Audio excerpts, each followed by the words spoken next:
Olá, querido aluno de Jaboatão dos Guararapes. Eu sou o professor Fábio Santos e estarei aqui para trabalhar com você a partir de hoje conteúdo do 8º ano a respeito de sujeito no seu lugar e no mundo, diversidade e dinâmica da população mundial e local. Para isto, é importante nós entendermos alguns conceitos e nós vamos, a partir de agora, vermos aqui na nossa tela. Então, nós temos aqui na nossa tela o objetivo é analisar os principais deslocamentos populacionais no mundo e suas causas e consequências. Essa imagem que vocês têm aqui é uma imagem que mostra imigrantes venezuelanos saindo justamente de seu país e cruzando a fronteira com o Brasil. Isso é muito comum ultimamente. Na próxima imagem, nós vamos ter o conceito de migração. Aí eu pergunto para você, o que é migração? Então aqui a gente tem um conceito básico. Fenômeno que representa o deslocamento de indivíduos ou populações por diferentes lugares do espaço geográfico. Relação migração e espaço. É importante também, estudante, que você saiba que o espaço geográfico, nesse processo de migração, ele tem o ponto de partida, o ponto inicial e o ponto de chegada. Então, para melhor compreensão dos fenômenos migratórios, se faz necessário estabelecer os pontos de partida e de chegada dos deslocamentos demográficos, na qual denominamos de áreas de atração e áreas de repulsão populacional, certo? Seguindo aqui, nós vamos ter a natureza das migrações, que é algo muito importante nós sabermos. Então, nessa natureza das migrações, eu coloquei aqui a primeira, que se chama migração externa ou migração internacional, que é a que ocorre entre países. É importante também que saibamos que existe a migração interna, ou a que ocorre entre estados, municípios e regiões do país. Mas vamos voltar aqui ao anterior, para mostrar justamente um pouco dessa figura, que mostra um pouco dos deslocamentos principais ao longo do globo terrestre. Nós temos aqui o deslocamento feito entre a América do Sul e a América do Norte, temos deslocamentos de africanos indo em direção à América do Norte, saída da América do Sul para o continente africano, para o continente europeu. Então isso é muito comum, né? Então essa figura ela representa um pouco disso aí. E aqui eu tenho, na próxima figura das migrações internas, o mapa do Brasil e os principais deslocamentos. Então nessa figura aí do mapa do Brasil, que eu vou querer que você veja de forma mais ampliada aqui. Então você vai ter aí o mapa do Brasil e saindo daqui da região Nordeste, nós vamos ter várias rotas em direção à região Sudeste, principalmente para São Paulo, Rio de Janeiro. Isso ocorreu em determinados períodos ao longo do século XX.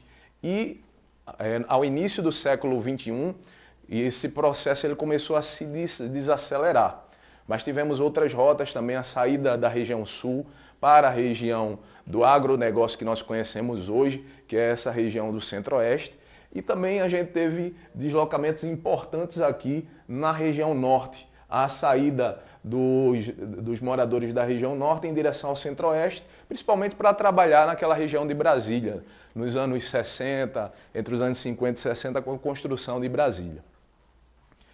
Vamos continuar aqui agora falando um pouco sobre a migração interna, mas sendo um exemplo nosso que nós temos local. O exemplo local que nós temos é o Complexo Portuário Industrial de Suape, em Pernambuco. Funcionou em seu ápice, o momento maior, mais importante, como um centro de atração econômica e populacional por mais de uma década, atraindo trabalhadores de diversos estados do país. E aí eu digo para você, o que essas imagens representam para você? Nós temos aqui Estaleiro Atlântico Sul e a refinaria Abreu e Lima. São bem emblemáticas nesse processo de migração interna que ocorreu aqui em Pernambuco. E aí nós temos um momento de intenso trabalho, tanto no Estaleiro Atlântico Sul, como na refinaria Abreu e Lima. Mas foram momentos, e as migrações elas têm essa característica, né? Alguns momentos existe o chamado boom migratório, em outros momentos, de certa forma, há um esfriamento dessa migração. Vamos lá, continuando para o próximo slide, a gente vai ter aqui os fluxos migratórios para a África. E na África, eu queria chamar a atenção principalmente da migração da África subsaariana. Justamente a África Negra. Por que não a África do Norte? A África do Norte é interessante nós falarmos também, mas a África Negra, nesse processo aqui, ela teve uma importância muito grande, a África subsaariana, justamente para demonstrar para vocês e desmistificar muitas vezes que a saída do homem negro ou do homem da África subsaariana, de seu lugar de origem, muitas vezes não é para ir para outros continentes e continuar, na verdade, no seu próprio continente. Ou seja, esses dados que nós temos aqui, temos a migração intrarregional com 63% da população africana, em sua maioria, dentro do próprio continente se deslocando.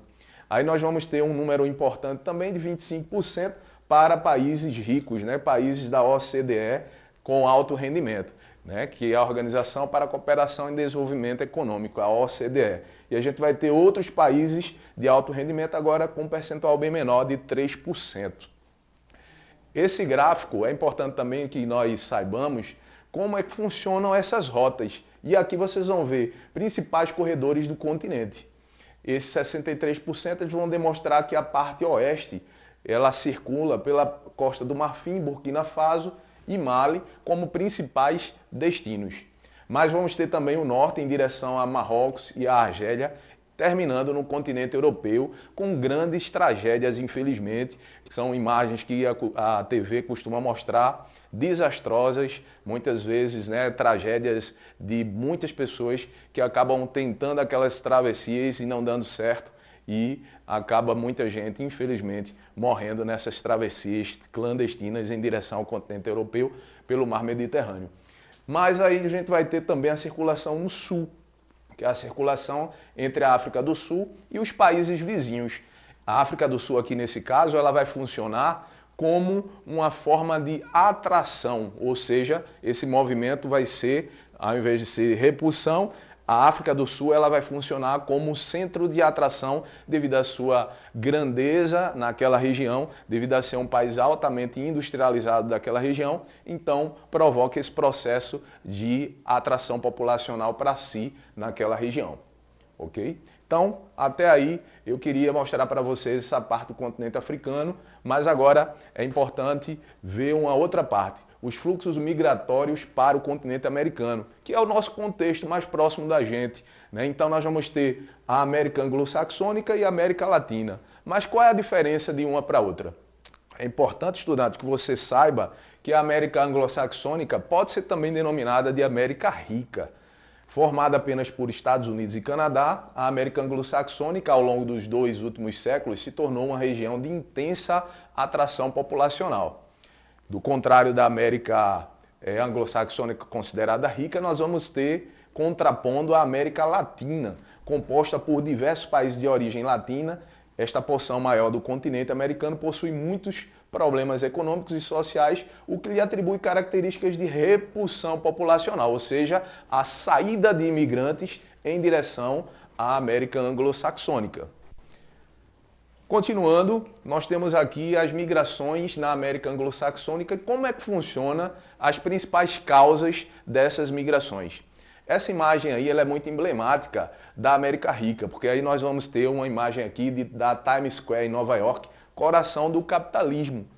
E aí, quais são as principais causas? Melhor desenvolvimento econômico, melhor infraestrutura, oferta de emprego, disponibilidade de serviços e possibilidades de investimentos financeiros em diversas esferas. Então vejam que a América anglo-saxônica ela é bem atrativa, ela se tornou um campo de atração não só da América Latina, mas também de diversos outros lugares do mundo, do leste europeu, da África, da Ásia e outras regiões do mundo. Mas toda causa ela gera consequências, né? Então a gente vai falar um pouco sobre as consequências também desse processo migratório para essa América chamada rica, né? A América anglo-saxônica. Então, o que é que acontece com essa América anglo-saxônica? Os Estados Unidos se tornaram a nação mais cosmopolita do mundo. O que quer dizer isso? Ela é capaz de atrair para si pessoas do mundo todo. Por isso, essa expressão cosmopolita. E isso acaba gerando certos problemas, como, por exemplo, o racismo e a xenofobia, que estão sempre presentes e o crescimento da população laboral, sobretudo no Canadá, onde registra as maiores tendências de queda nas taxas de natalidade. Eu queria mostrar para vocês essa imagem porque ela é bastante emblemática em relação à questão da xenofobia declarada, né? Nós temos um norte-americano empunhando um cartaz, Keep Syrians Out, que traduzindo a gente tem aqui, mantenha os sírios fora. Então essa é um desejo de parcela da população norte-americana que não querem imigrantes de diversas nacionalidades e algumas específicas lá. Para concluirmos, a gente vai estar falando agora sobre as migrações da América Latina, né? Essas migrações aqui na América Latina, elas ocorrem como causas econômicas e humanitárias em países andinos, região do Caribe e parte da América Central, e em virtude dos problemas sociais graves em países com governos autoritários, onde condições sociais, o desemprego e a hiperinflação provocaram um processo imigratório, principalmente em direção aos Estados Unidos. A foto já mostra um pouco dessa realidade, né? A situação de extrema pobreza na Bolívia, que impulsionou a imigração para países vizinhos como Brasil e Argentina. Último slide aqui mostrando para vocês principais consequências. Então, as principais consequências geradas, essa imagem aqui é bem representativa, fuga de cérebros, vários cientistas brasileiros que evadem o país em busca de valorização profissional. Então, nós temos aí a fuga de cérebros como um dos principais pontos referentes às consequências no processo de migração da América Latina. Mas também nós vamos encontrar aqui aumento da mão de obra barata no Brasil, na Argentina, no Chile, vinda principalmente de países como a Bolívia, Venezuela e Cuba. Nós vamos encontrar os venezuelanos em situação de rua em diversos centros urbanos do Brasil, Colômbia e Panamá.